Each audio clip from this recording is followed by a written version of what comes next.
நமஸ்காரம். இன்று நாம் ஆண்டானின் 12வது பாசுரத்தை காண்போம்.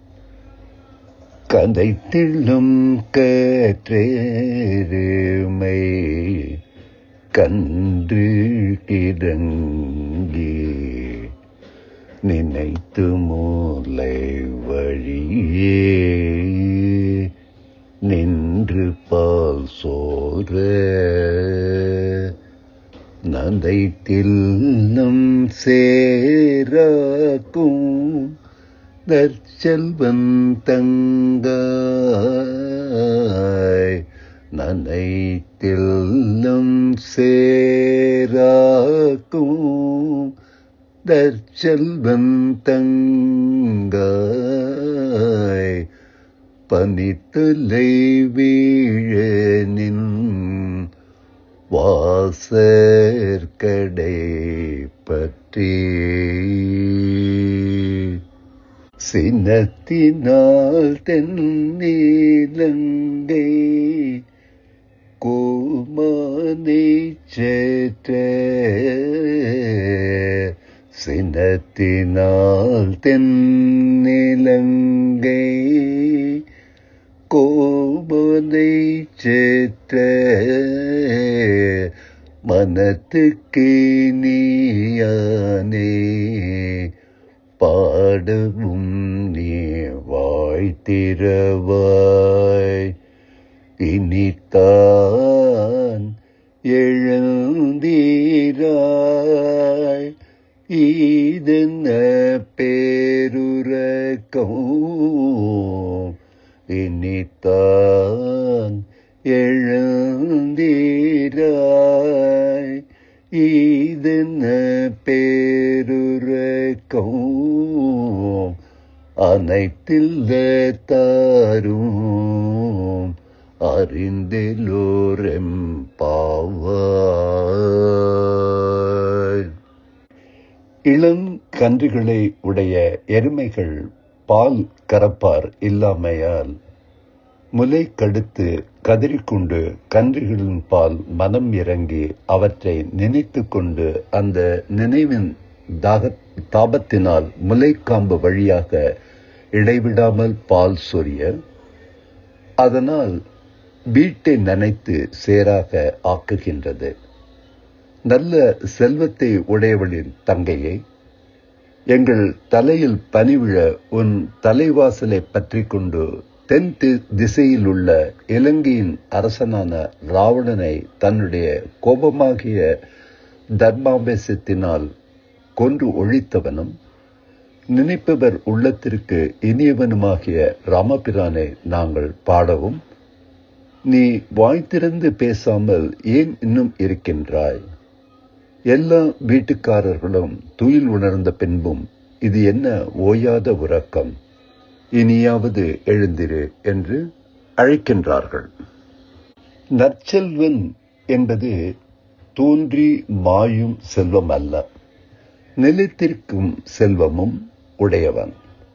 இந்த நற்செல்வமாவது கண்ணனுக்கு நிரந்தர கைங்கரியம் செய்வதுதான் கைங்கரிய லக்ஷ்மியே ஆத்மாவுக்கு நிலை நின்ற சம்பத்தாகும். ராமபிரானுக்கும் சினம் உண்டோ என்றால் அடியார்களாகிய சாதுக்களின் சத்ருக்கள் இவனுக்கும் சத்ருக்களாக ஆவார்கள். ராமனுக்கு சீற்றம் பிறந்த பொழுது வாலியை எய்தார். ஆனால் அதே வாலி அழும் பொழுது ராமனும் கூட அழுதார் என்பது வியாக்கியானம்.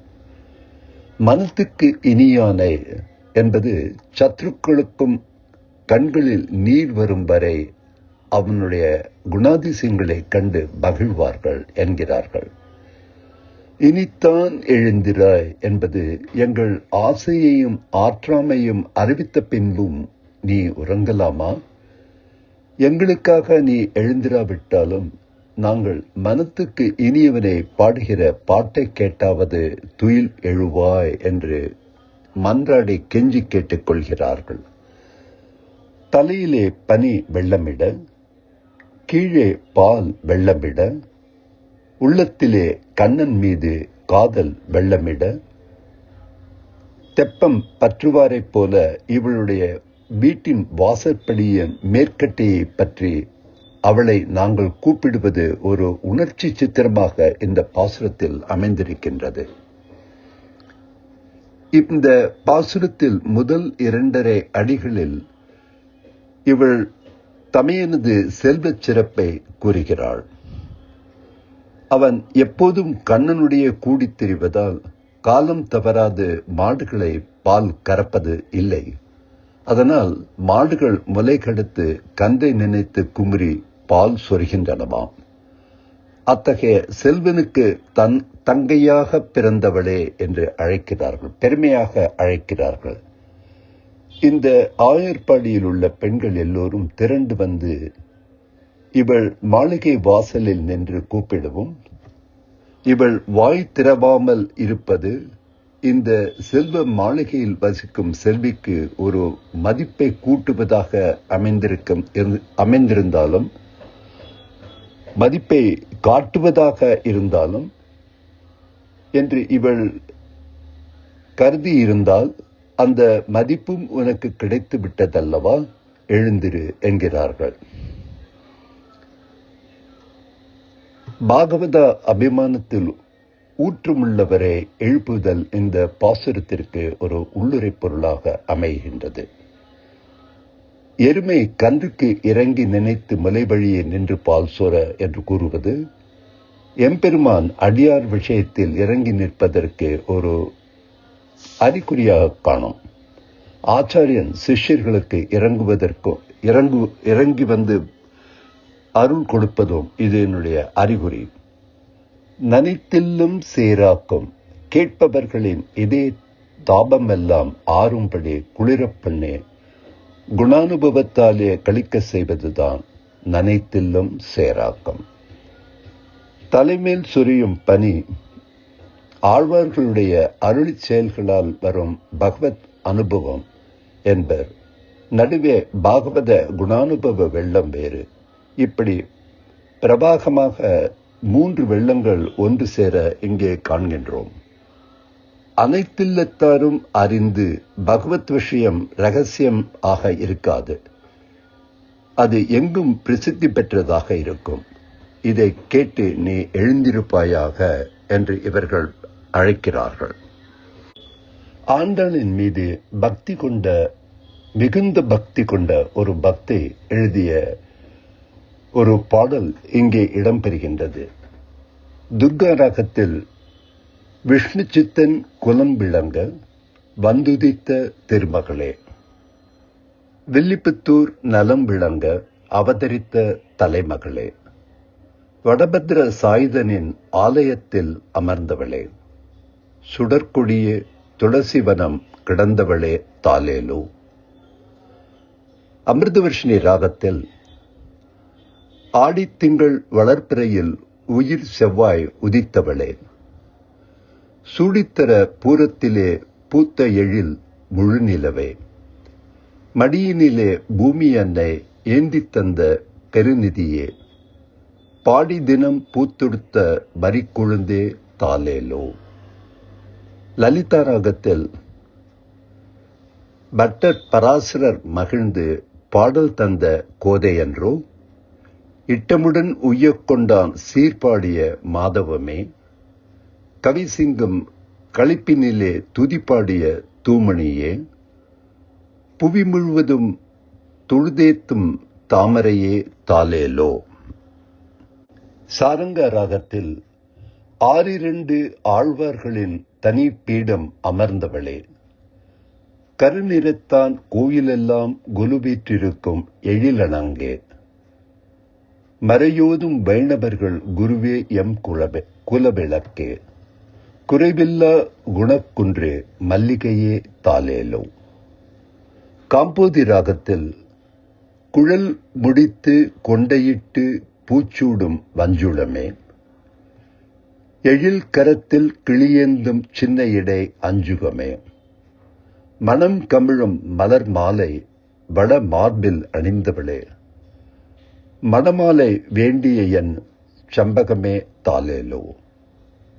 ரீதிகொள்ளை ராகத்தில் ஐந்தெந்தோ அடைந்து என் பாவை தந்த பரிமளமே, பை நாகம் கிடந்தவனை துயிலெழுப்பும் பங்கஜமே, வாய்மொழியில் கண்ணனுக்கு காதல் சொன்ன கனிமொழியே, ஆயர்குல பெண் போலே வாழ்ந்தவளே தாலேலோ. பைரவி ராகத்தில் ரங்கனுடன் சிங்கன் ராமன் புகழ்பாடும் அற்புதமே, சங்கினிடம் மாதவன் வாய் சுவை கேட்ட கற்பகமே, உலகளந்த உத்தமனின் பேர்பாடும் பேரழகே, பல பாடி கோபிகையாய் மாறி நின்றாய் தாலேலோ.